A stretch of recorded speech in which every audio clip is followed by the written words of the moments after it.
¿quién es Dios? Amén. ¿Quién es Dios? Hablábamos hace 8 días que quizá el haber nombrado este tema de esta manera puede inquietar a algunos, puesto que muchos pudieran decir, lo sabemos quién es Dios. No obstante, hermano, es importante siempre tener en cuenta realmente quién es Dios y que podamos tener esa convicción en nuestros corazones, porque al parecer muchas personas no terminan, hermano, por saber quién es el Dios al cual le servimos. Hablábamos de cómo realmente el hecho de entender quién es Dios y postrarnos delante de Él, aunque sea por lo poco que podamos comprender de Él, es importante siempre pensar una y otra vez en que la Biblia nos muestra realmente quién es Dios. Y es importante pensar una y otra vez en lo que la Biblia dice e integra en todo su contenido, con el mismo balance y en la misma proporción, hermano, en que lo hace ella misma y en la que nos lleva a cada uno de nosotros a conocer realmente quién es el Señor. Y voy a tocar el tercer punto. ¿Quién es Dios? Hablando de la naturaleza de Dios. ¿Quién es Dios? La naturaleza de Dios. Hemos hablado ya en la semana pasada, refiriéndonos a quién es Dios, hablando de lo cognoscible de Dios y de manera puntual, haciendo énfasis en Romanos 1 del 19 al 20, hablando de que Dios ha hecho manifiesto en medio de nosotros, en nosotros y para nosotros, la realidad de Él. Él mismo lo ha manifestado a través de las cosas hechas. Hablábamos también acerca de la definición. ¿Quién es Dios? La definición de Dios y del entendimiento correcto que debemos de tener, de tal manera de que no nos hagamos una falsa idea acerca de Dios y que se pudiera convertir en una idolatría.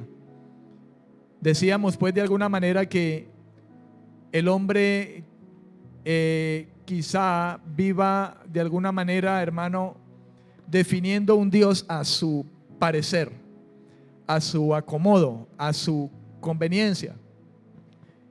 Y de esa manera y respetamos la santidad de Dios y la justicia de Dios y la rectitud de Dios cuando pensamos acomodar a Dios a nuestro pecado y pensar de que cuantas veces pequemos, como Dios es amor, entonces Dios siempre va a estar dispuesto a perdonarnos.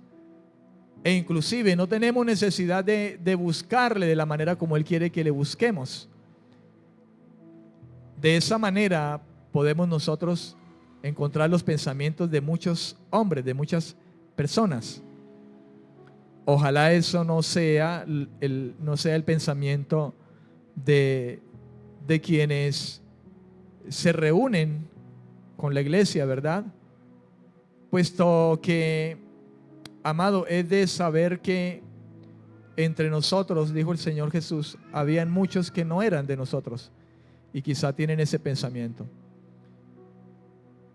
He querido tocar ese tema, hermano, para que no erremos, por lo menos nosotros como hijos, en cuanto a que interpongamos nosotros nuestra propia prudencia, nuestra manera de pensar y dejemos de un lado el conocimiento de quién realmente es el Señor. Así que en ese orden de ideas, el punto número 3 dice: ¿quién es Dios? y hablaremos de la naturaleza de Dios. Comúnmente los hombres, hermano, han querido conllevar a Dios a una naturaleza humana, a un pensamiento humano. Isaías decía, o Dios a través de Isaías decía, mis pensamientos es más alto, mis pensamientos son más altos que los de ustedes. Mi manera de pensar es más alta que la de ustedes. Creo que en esa frase nosotros pudiéramos meditar en que, hermano, no podemos compararnos en nuestra naturaleza humana y caída a Dios y llevarlo al nivel de nuestra naturaleza humana. Lo cierto es que sabemos ciertas cosas acerca de Dios por una sola razón, y esa razón es la razón de su misericordia para con nosotros. Él ha decidido revelarnos a nosotros algunas de sus cualidades. En San Juan capítulo 4, versículo 24, Juan, al parecer, el apóstol, es uno de los hombres a los cuales Dios en los evangelios le reveló cosas profundas, especiales, que quizá no las encontramos nosotros en los evangelios sinópticos, Mateo, Marcos, Lucas.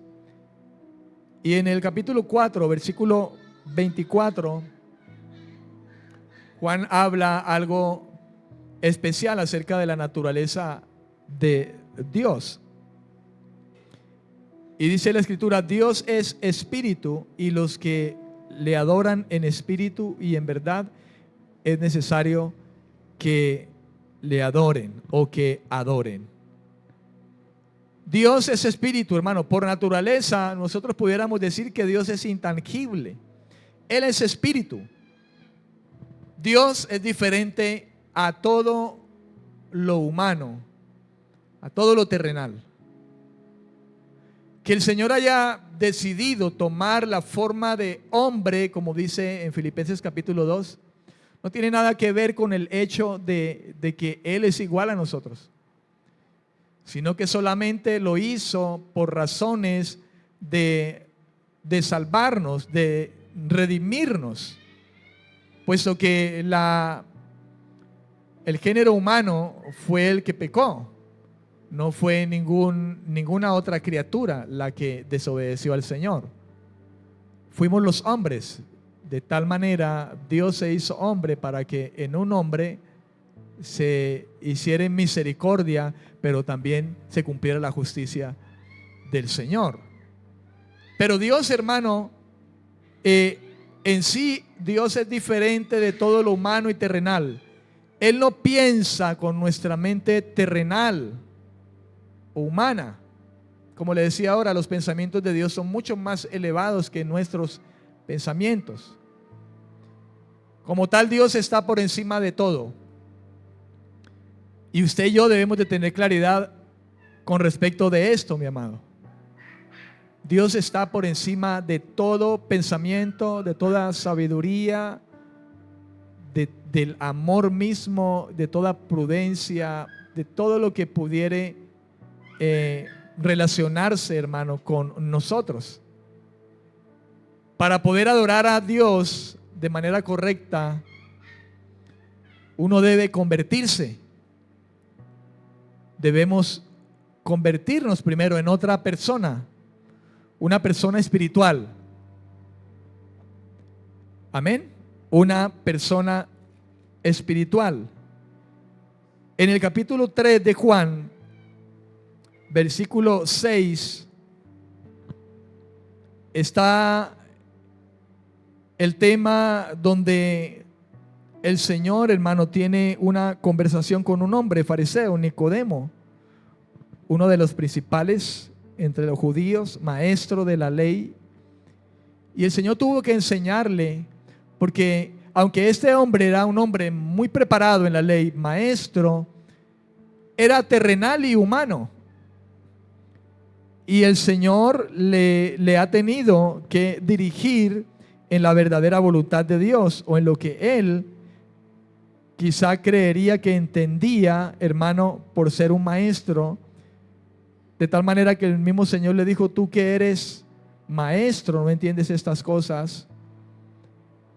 Lo cierto es que en el versículo 6 dice el Señor a Nicodemo: lo que es nacido de la carne, carne es, y lo que es nacido del Espíritu, Espíritu es. Versículo 7 dice el Señor a Nicodemo: no te maravilles de que te dije, os es necesario nacer de nuevo. El Señor dijo: el que no naciere de agua y del Espíritu no puede entrar en el reino de Dios. No hay otra manera, hermano, como nosotros, la iglesia, pueda adorar correctamente al Señor, sino en el Espíritu, convertidos en una persona espiritual.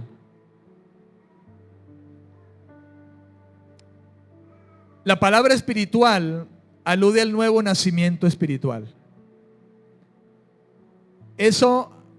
A eso alude esa palabra cuando se habla de alguien que es espiritual.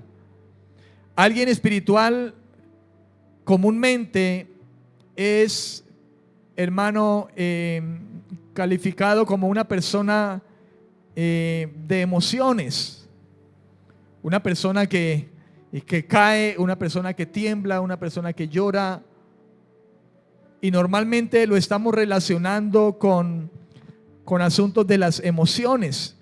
Pero sabe, hermano, ser una persona espiritual viene del mismo hecho, del acto de Dios por el cual somos nacidos de nuevo. Somos transformados y somos renovados por el poder de Dios a través del Espíritu Santo. Esa es una persona espiritual, una persona a la que Dios le ha mudado el corazón. Pablo hablaba de la nueva criatura, aquella persona que ha nacido de nuevo, las cosas viejas pasaron y Dios ha comenzado a hacerlas nuevas. De modo que una persona espiritual, hermano, es aquella en la que Dios está realizando su obra de transformación y renovación, como por el poder del Espíritu Santo. Esa persona es transformada por el poder de Dios en su hombre interior, en todo lo que tiene que ver con su alma. Y esto implica, hermano, los pensamientos, los sentimientos, la voluntad. Amén. Alguien donde Dios trabaja. No es algo de nosotros mismos. El nacer de nuevo es algo que viene de la intervención maravillosa de Dios en el corazón de un hombre o una mujer. Y por tanto, es capacitado, hermano, para adorar a Dios de la manera como Dios quiere que se le adore. Jesús decía a la mujer samaritana que el Padre busca adoradores en espíritu y en verdad. Y tales adoradores es necesario que lo hagan. Como Dios es espíritu, hermano, la adoración verdadera solo puede ser una adoración en espíritu y en verdad, guiada por el Espíritu de Dios, ¿verdad? En una vida que ha sido transformada por el Espíritu de Dios, y una vida que se ajusta a la verdad de Dios, a la verdad del Evangelio, a las verdades de la palabra del Señor. En verdad nos recuerda quizá al Salmo 145, 18, donde dice: cercano está Jehová a todos los que le invocan, a todos los que le invocan de veras. Quien le invoca de veras o en verdad es aquel, hermano, que ha nacido de nuevo y vive una vida guiada por el Espíritu Santo, una vida guiada por la verdad, y por tanto es una persona espiritual que va a adorar correctamente. Y este Salmo 145, 18 de alguna manera, hermano, nos muestra la realidad de ello. El Señor está cerca a todos los que le invocan a Él, pero lo hacen desde la verdad que Dios conoce. Amén. Desde la verdad que Dios conoce. Esto pudiéramos decirlo también de alguna otra manera, significando el hecho de que alguien que lo hace con un corazón sincero. ¿Un corazón qué? Un corazón sincero, un corazón verdadero, un corazón contrito y humillado delante del Señor. Porque recuerde usted que la Escritura dice que Dios conoce los corazones y Él pesa los corazones de los hombres. Amén, amén. Él pesa los corazones de los hombres.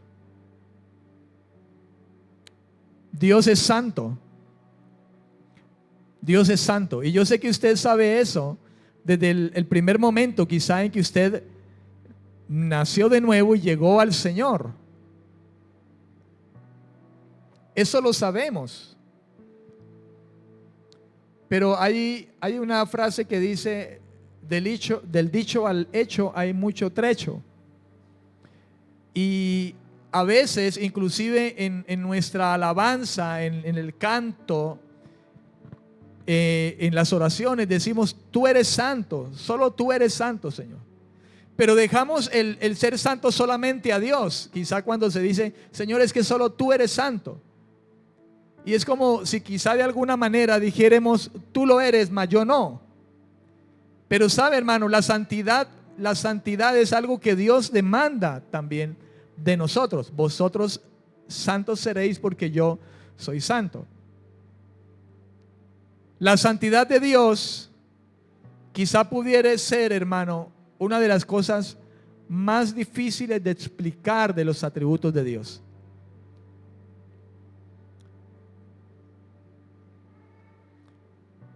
Y le digo eso porque quizá en parte porque es uno de los atributos esenciales, hermano, que no es compartido por el hombre. La santidad de Dios es profunda. Dios es santo en todo lo que hace el Señor. Aún su ira es santa. Su juicio es santo. Su misma ira, su mismo juicio es santo. La santidad de Dios es la esencia de su naturaleza. Su santidad personifica el misterio de su majestuosidad. Y eso nos hace mirar a Dios, hermano, con gran asombro. Porque solamente Él es santo. Y nos hace mirar a Dios con asombro mientras nosotros mismos comenzamos a entender un poco cada vez más y más de su majestad. El decir que yo conozco a Dios y hablar de que Dios existe y ser consciente de que Dios existe, cuando eso está relacionado con un hombre, una mujer que ha nacido de nuevo, hermano, es algo en lo que nosotros mismos, hermano, debemos asombrarnos. Y cada vez que lo conocemos más, la santidad debe ser algo que se manifieste en nosotros. El que usted diga que conoce a Dios, hermano, indefectiblemente debe ser una situación, hermano, en la que nosotros mismos podamos comprobar en nuestra vida de que Dios ha cambiado en nosotros muchas cosas. Si usted hace memoria ahora de quién era usted en el pasado, antes de conocerle al Señor, usted sabrá de que el hecho de ser gente al cual Dios le ha dado su espíritu, y digamos de esta manera, hemos sido expuestos a su santidad, es que nosotros no somos las mismas personas. Somos gente que Dios ha cambiado, que Dios ha transformado su manera de pensar, su carácter, su temperamento.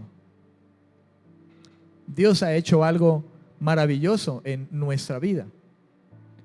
Yo no sé usted, pero yo puedo hablar de eso, del milagro, hermano, de la salvación, que incluye el hecho de que Dios nos transforma con su poder. Y eso, hermano, es una de las cosas que se suman más al hecho de que usted y yo cada día más nos convencemos de la existencia y de la realidad de Dios, de la obra de Dios, del poder de Dios actuando en la vida de una persona, cambiándola, transformándola.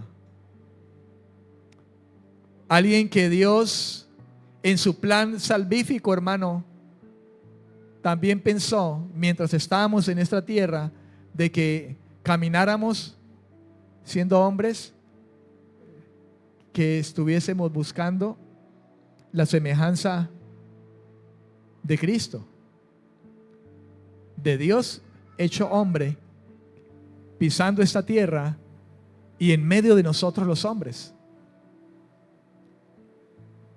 Juan, Pedro hablan acerca de Dios hombre y exhorta, hermano, a los creyentes al hecho de mirar cómo caminó Jesús.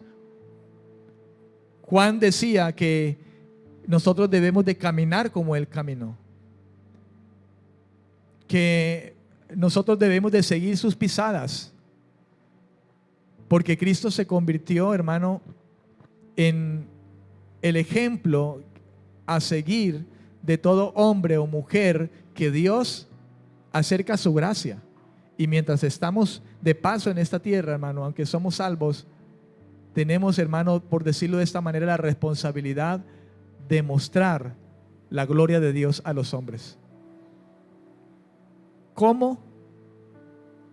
Evidenciando una vida que Dios ha transformado, una nueva criatura, donde dice la Biblia: las cosas viejas pasaron y Dios ha hecho las cosas nuevas. Amén. Él lo ha hecho nuevo. Dios es uno. Dios es uno, hablando de su naturaleza. Él es uno, pero Dios existe en tres personas. Y las escrituras definitivamente nos dan evidencia de eso. Sobre este tema hay mucho, hermano, mucha diferencias entre los hombres. Pero creo que la escritura nos deja claro, hermano, el misterio de Dios. Digo yo el misterio porque creo que Dios nos ha dado a conocer lo necesario a nosotros para nuestra salvación. Creo que Juan hablaba acerca de eso. Dios nos ha dado a conocer lo necesario para nuestra salvación. Y una de esas, hermano, es parte de su naturaleza, como que Dios es Padre, Hijo y Espíritu Santo. Amén.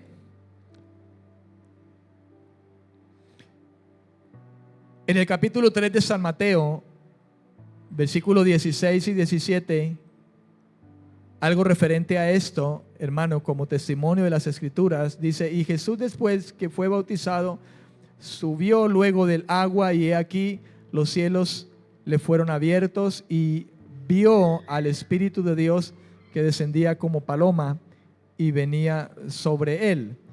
Y hubo una voz de los cielos que decía: este es mi Hijo amado, en quien tengo complacencia.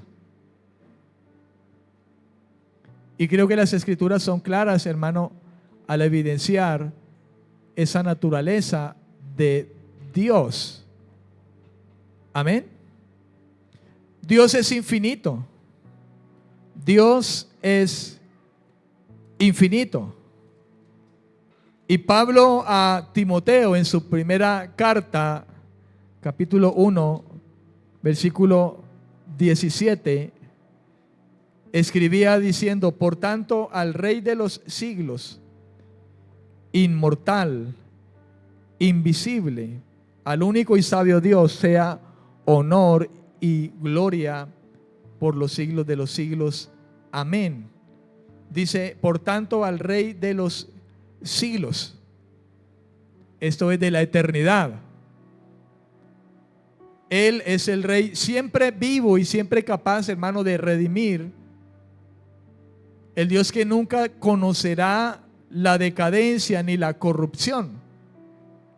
El Rey que no puede ser visto, pero el Rey que interviene en todas las partes y posee la sabiduría más elevada.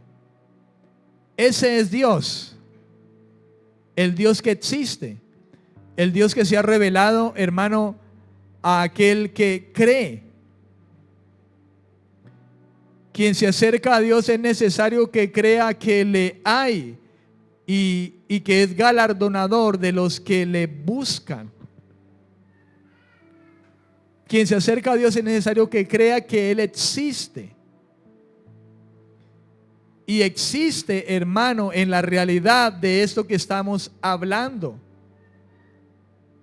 Y de esto un hombre, una mujer debe tener conciencia. El no tener conciencia de esto, hermano, ha llevado al hombre a la soberbia.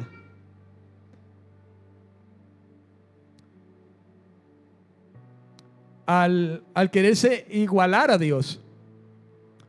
E inclusive ponerse por encima de Dios, de tal manera que quizá en su ministerio tal hombre opera como dando órdenes a Dios, como que tiene a Dios siempre a su disposición a la manera que Él quiere y en la hora que Él quiere. Creo, hermano, que tales cosas dan evidencia de que un hombre o una mujer realmente no conoce verdaderamente de la existencia de Dios o quién es Dios realmente. En Malaquías capítulo 3, versículo 6,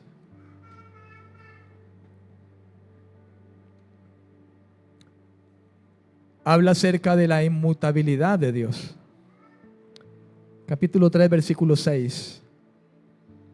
Porque yo, Jehová, no cambio. Por esto, hijos de Jacob, no habéis sido consumidos. El Dios que no cambia, hermano, en su pacto. Él es el Dios de pactos. El Dios que ha pactado con el hombre, del que han surgido los pactos, de Dios a los hombres, no de los hombres a Dios. Y Dios es fiel a su pacto. Dios no cambia. Nosotros cambiamos. Nosotros decimos una cosa quizá hoy y mañana estamos diciendo otra. Pero sabe, hermano, el Dios que existe, el Dios real, no cambia. Pedro hablaba acerca de ello y decía, Él es el Padre de las luces, en el cual no hay sombra de variación. Él no cambia. Él no cambiará en, digámoslo de esta manera, en lo bueno y en lo malo que quizá pueda ser para nosotros. Y cuando digo lo malo, escúcheme bien, me refiero, hermano, al juicio de Dios. Porque en algo que Dios no cambiará es en el hecho de que Él va a hacer cumplir su justicia. Su ira estará presente cuando Él lo decida, en lo que Él ha decidido en su eternidad. Y aún en ello, Dios es justo. Y Él no va a cambiar en lo que ya ha determinado. El Señor se mantiene siempre fiel a sus promesas del pacto.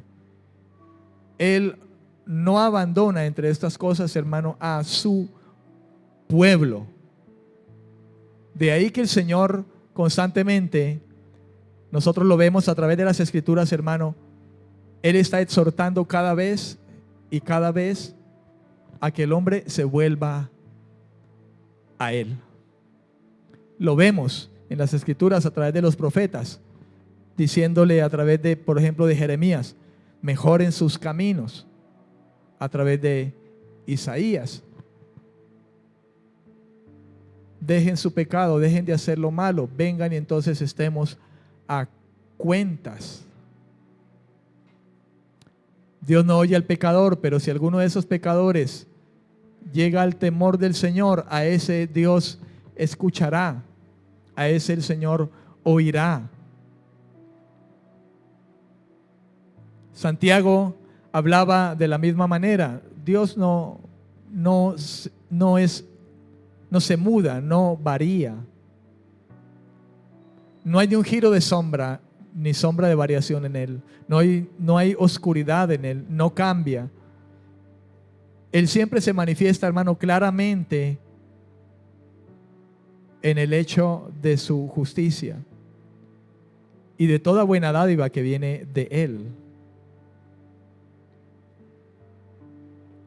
Dios existe en todas partes. Esto pudiera malinterpretarse al decir que entonces toda la naturaleza es Dios. Pero esto no quiere decir precisamente eso, que Dios es la naturaleza, ni que Dios está sujeto a sus leyes. Pero sí que Dios tiene el control de todas las cosas. La tierra es el estrado de sus pies, dice la Escritura. En el Salmo 139, versículos 7 al 12, hay algo bien especial, hermano, con respecto a esto. El Salmo 139, versículos 7 al 12. Y David dice de la siguiente manera: ¿a dónde me iré de tu espíritu? ¿Y a dónde huiré de tu presencia? Si subiere a los cielos, allí estás tú. Y si en el Seol hiciere mi estrado, he aquí, allí tú estás. Si tomare las alas del alba y habitare en el extremo del mar, aún allí me guiará tu mano y me asirá tu diestra. Si dijere, ciertamente las tinieblas me encubrirán, aún la noche resplandecerá alrededor de mí. Aún las tinieblas no encubren de ti y la noche resplandece como el día. Lo mismo te son las tinieblas que la luz. ¿A dónde huiré de tu espíritu? ¿A dónde huiré de tu presencia? Debemos de ser conscientes, hermano, de que, como dice la Escritura, los ojos del Señor están sobre los justos y los injustos. No hay lugar al cual podamos nosotros huir del conocimiento que Dios tiene de toda su creación, de su poder. Amén. No lo hay. Dios tiene el control de todas las cosas. En Efesios capítulo 1, versículo 21, hablando de cómo Dios tiene poder y autoridad sobre todas las cosas, el apóstol Pablo, escribiendo a los Efesios, en el versículo 21 del capítulo 1 de Efesios, dice: sobre todo principado y autoridad y poder y señorío y sobre todo nombre que se nombra no solo en este siglo, sino también en el venidero. El versículo 22 dice: y sometió todas las cosas bajo sus pies y lo dio por cabeza sobre todas las cosas a la iglesia. Pero note usted, hermano, el poder y la autoridad de Dios, hablando de que Él existe y controla todas las cosas. Dice: todo principado y toda autoridad y todo poder y todo señorío. Aún el diablo está bajo su poder. Los demonios están bajo su poder. El infierno está bajo su poder. No hay nada que escape del control de Dios. Amén.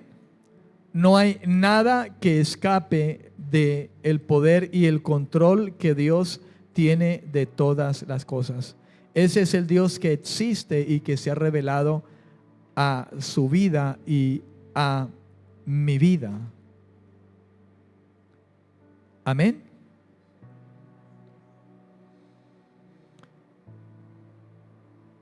El apóstol Juan en el libro de Apocalipsis, capítulo 19, versículo 6, allí se escribe y dice: y oí como la voz de una gran multitud, como el estruendo de muchas aguas y como la voz de grandes truenos que decía: aleluya, porque el Señor nuestro Dios Todopoderoso reina. Amén, amén. Nuestro Dios Todopoderoso. Fíjese que no dice nuestro Dios poderoso, sino nuestro Dios Todopoderoso, porque Él tiene todo poder sobre todo. Amén, amén. Sobre todo. Número 4. ¿Quién es Dios? Su carácter.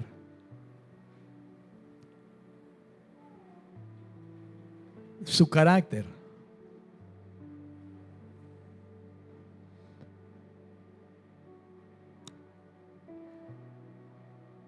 Algunas de las cosas o características de Dios como se revela en la Biblia, hermano, es el hecho de que Dios, a diferencia de nosotros los hombres, Dios es justo en todo lo que hace. En Hechos capítulo 17, versículo 31,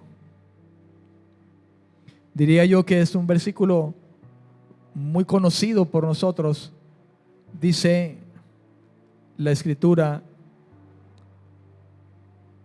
por cuanto ha establecido un día en el cual juzgará al mundo con justicia. Fíjese esa palabra. Dios va a juzgar y no lo hará de cualquier manera. Dios es el justo juez y por tanto, hermano, Él lo hará con justicia. Y dice: por aquel varón a quien Él designó, dando fe a todos por haberle levantado de los muertos. Dios juzgará y lo hará bajo el justo juicio de su justicia. Amén. No obstante, las Escrituras también hablan de Él como el Dios que ama. Efesios capítulo 2, versículos 4 al 5, el Dios amoroso. Recuerda usted que la Escritura dice también: Dios es amor, pero también es fuego consumidor. Efesios capítulo 2, versículos 4 al 5 dice: pero Dios, que es rico en misericordia, por su gran amor con que nos amó, aun estando nosotros muertos en pecados, nos dio vida juntamente con Cristo. Por la gracia de Dios sois salvos. Fíjense usted, hermano, Dios que es rico en misericordia por su gran amor. Eso hace parte de su carácter. El Dios de amor, el Dios que ama.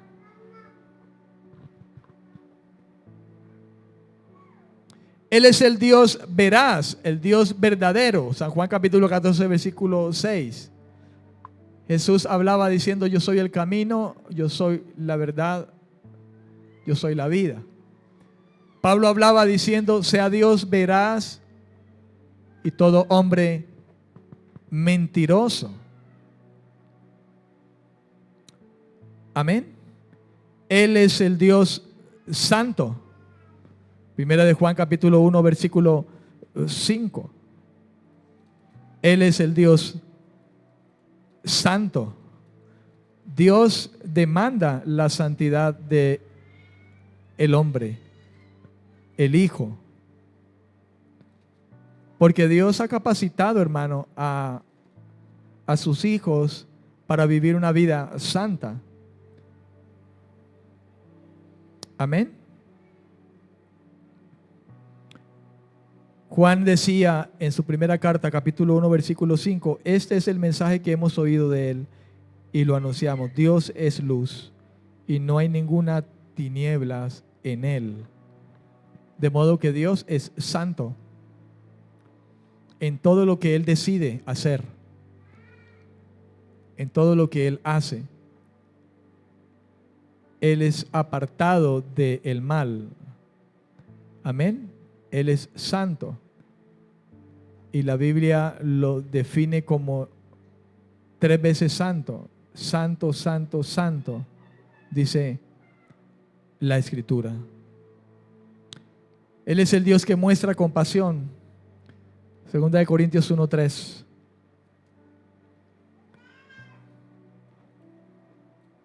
Y esa compasión, hermano, Él nos ha hecho a nosotros de alguna manera portadores, hermano, de la manera como Dios ha manifestado su compasión, y es en el mismo conocimiento a los hombres de su plan del Evangelio. Amén. Bendito sea el Dios y Padre de nuestro Señor Jesucristo, Padre de misericordia, dice el apóstol Pablo, 2 Corintios 1:3.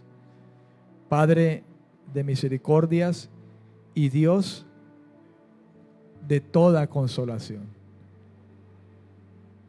Dios de toda consolación. Lo mismo a los romanos. Pablo hablando a los romanos acerca de la misericordia del Señor.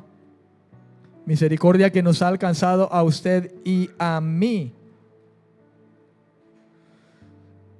Versículo 15, Romanos 9:15. Pues a Moisés le dijo: tendré misericordia del que yo tenga misericordia, y me compadeceré del que yo me compadezca. Amén. Del que yo me compadezca. Él es el Dios de gracia. Capítulo 5 de Romanos, versículo 17. Pues si por la transgresión de uno solo reinó la muerte, mucho más reinarán en vida por uno solo, Jesucristo, los que reciben, escuche, la abundancia de la gracia y del don de la justicia de Dios. Dios es justo, Dios es amoroso, Él es veraz, es santo, es compasivo, es misericordioso. Él es abundantemente lleno de gracia, pero también es el Dios que juzga el pecado y que juzgará el pecado. Salmo 5, versículo 5. Salmo 5, versículo 5. Dice la Escritura: los insensatos no estarán delante de tus ojos. Aborreces a todos los que hacen iniquidad. Tremendo esto, ¿verdad? El insensato, dice la Escritura, el necio, el incrédulo, el necio que dice no existe, no hay Dios, y se ha desviado en sus caminos y permanece en eso, no estará delante de tus ojos, dice el salmista David, por cierto. Y dice la Escritura: aborreces a todos los que hacen iniquidad. Pero es maravilloso, hermano, que Él es el Dios que ofrece el perdón. Y con esto termino. Salmo 134. Fíjese lo maravilloso de Dios, hermano. Él ofrece el perdón. Pero en ti hay perdón para que seas reverenciado. En ti hay perdón. Él ofrece el perdón. Amén. Por eso el salmista, quizás si leyéramos los versículos que siguen, hermano, habla de la esperanza que el hombre puede tener en el Señor. Y por conocer, saber que Él ofrece perdón, que Él da misericordia, que Él da gracia y compasión, el salmista continúa diciendo ahí en el versículo 5: esperé yo a Jehová, esperó mi alma, en su palabra he esperado. Mi alma espera a Jehová, más que los centinelas a la mañana, más que los vigilantes a la mañana. Espera Israel a Jehová, porque en Jehová hay misericordia y abundante redención con Él, y Él redimirá a Israel de todos sus pecados. Y no solo a Israel, sino a todo aquel hermano que le busque. Cercano está el Señor a aquellos que le buscan y lo hacen de veras. Dios existe, hermano. Y la evidencia más directa, quizá pudiéramos decirlo de esa manera, y yo me refiero de manera específica a Romanos 1, versículos 19 y 20. Les ha sido manifiesto, Dios mismo lo ha manifestado, su eterno poder y su deidad, lo invisible de Él, ha sido claramente manifestado a los hombres y se puede discernir por lo que está alrededor de nosotros. Por tanto, los hombres no tendrán ninguna excusa. No lo digo yo, es lo que dice la Escritura. Hermano, de primera mano, lo que he creado, lo que está claramente, hermano, delante de los ojos de los hombres, y Dios mismo lo ha manifestado. Pablo dice, pues Dios se lo manifestó en medio de ellos, en ellos y para ellos. Y la gente sabe eso, hermano. ¿Ves? El necio dirá, no hay Dios. Y todo fue creado de la nada, y la nada creó la nada. Pero creo, hermano, que de alguna manera, dentro de la misma conciencia que Dios ha puesto en los hombres saben que Dios existe por medio de las cosas hechas. Pero el que llegase a la necedad de esto tan evidente delante de nuestros ojos, no tendrá excusa delante del Señor. Póngase en pie y vamos a orar